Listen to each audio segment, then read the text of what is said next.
जबरन धर्मांतरण का खेल चल रहा है। आए दिन हम और आप ऐसी खबरें देखते हैं, लेकिन हद तो तब हो गई जब मोदी और योगी का धर्मांतरण करवाने की बात कही गई। सोचिए, कहने वाले की हिम्मत की तो दास देनी होगी कि उसने देश के पीएम और सबसे बड़े सूबे के सीएम को इस्लाम कबूलने के लिए कह दिया।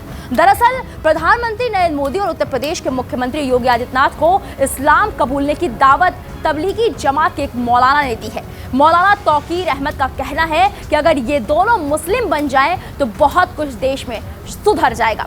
एक इंटरव्यू में मौलाना ने धर्मांतरण के लिए इस्लामी मुल्कों से पैसा आने की बात कबूली है। साथ ही अफगानिस्तान की तरह भारत में भी एक दिन शरिया राज स्थापित होने की भी बात कही है।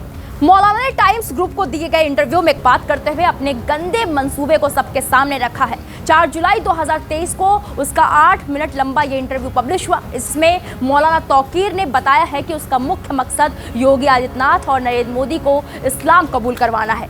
इन दोनों को हिंदुओं की मुख्य शख्सियत बताते हुए कहा कि ये दोनों अगर कन्वर्ट हो गए तो बहुत कुछ सुधर जाएगा। मौलाना तौकीर ने कहा, मैं तो योगी जी को भी यही समझाना चाहूँगा कि एक बार बैठें और समझें कि दीन और इस्लाम क्या है। इंशाअल्लाह वो जरूर ईमान लाएंगे। मौलाना तौकीर ने इस दौरान इस्लामी धर्मांतरण, समान नागरिक संहिता यानी कि यूसीसी, विदेशी फंडिंग सहित कई अन्य मसलों पर भी बात की। बताया कि देश में हो रहे इस्लामी धर्मांतरण के 99% मामलों के लिए अकेला तबलीगी जमात जिम्मेदार है। जमात के दाई लोगों का जिक्र करते हुए उसने कहा, ये वो लोग हैं जो गैर मुस्लिमों को दीन इस्लाम की दावत देते हैं। दावत देने के दौरान गैर मुस्लिमों को कुरान की आयतें, हदीसों और गुजरे समय में नबियों द्वारा लोगों को समझाई गई चीज़ों के बारे में बताया जाता है। दाई का मुख्य काम युवाओं को अपनी तरफ खींचना है। वो लोगों को बताते हैं कि पहले जिन लोगों ने नबियों की बातें नहीं मानी उनको सजा भुगतनी पड़ी थी। तौकीर ने खुद को भी दाई बताते हुए कहा कि वो अभी भी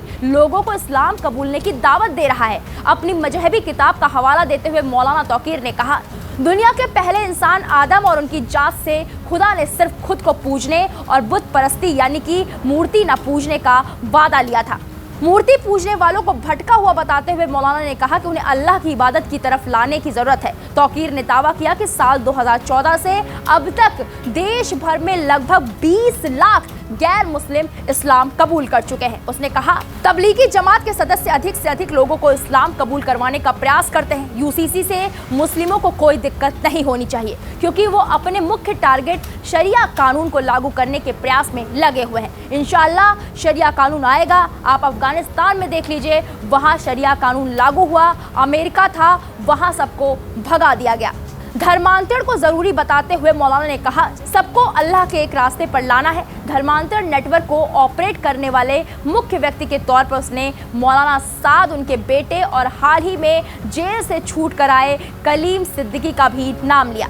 इस्लामी धर्मांतरण का नेटवर्क पूरे देश में सक्रिय है। इसके लिए पैसे अरब देशों और अफगानिस्तान से आते हैं। तौकीर के मुताबिक विदेश से मिले इन पैसों से हिंदुओं को लुभाया जाता है जो घर से किसी वजह से बेघर कर दिए जाते हैं। मौलाना तौकीर अहमद ने कुरान का हवाला देते हुए कहा कि 72 हूरों को अल्लाह ने इंसानों को बुराइयों से दूर रखने के लिए बनाया है। वहीं 72 हूरों पर बनी फिल्म ने तो बवाल मचा रखा है। शायद तौकीर 72 हूरों के लालच में ऐसा बयान दे रहा है, लेकिन उसे ये नहीं पता उसके पीछे जिसका हाथ होगा वो इन 72 हूरों का लालच देकर उससे किसी खतरनाक मंसूबे को अंजाम दिलवाना चाहते होंगे। इस मामले पर आपकी क्या राय है, हमें कमेंट बॉक्स में जाइए और जरूर बताइए।